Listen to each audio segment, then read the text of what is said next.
សួស្តីបងប្អូនសុខសប្បាយទៀតទេថ្ងៃនេះនាំបងប្អូនដើរមើលអឺទេសភាពនៅ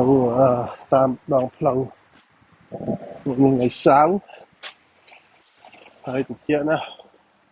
ដង្ហើមទីផ្សារបងប្អូនព្រឹកមិញsnow ព្រឹកមិញ snow ធ្លាក់ snow ហើយនឹងផ្ទៀងគេហៅ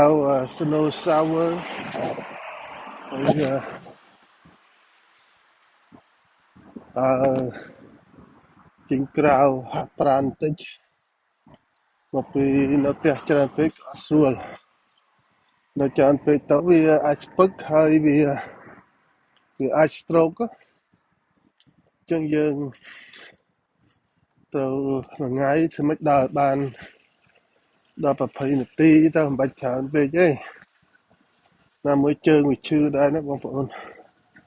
ជង្គង់ឈឺហើយបងប្អូនមើលនេះតាមរដូវគ្រីស្មាស់នេះរដូវគ្រីស្មាស់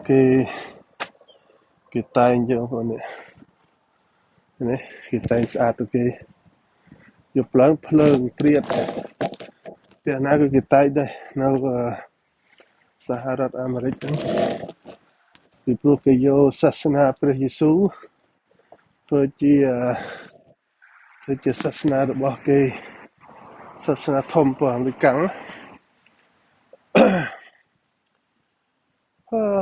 និយាយទៅមិនសំខាន់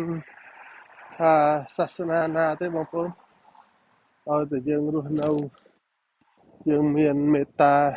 ករុណាមុទិតាឧបេក្ខា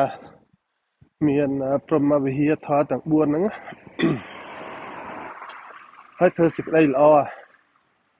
ដល់គ្នានឹងគ្នានឹងបានទេពីព្រោះពុទ្ធក៏លោកទ្រង់សម្ដែងអញ្ចឹងដែរគឺមនុស្សយើងត្រូវចេះស្រឡាញ់គ្នាចេះជួយគ្នាណាកុំបៀតបៀនគ្នាអញ្ចឹងបានលោកបញ្ញត្តិនៅសិល5មានបាណា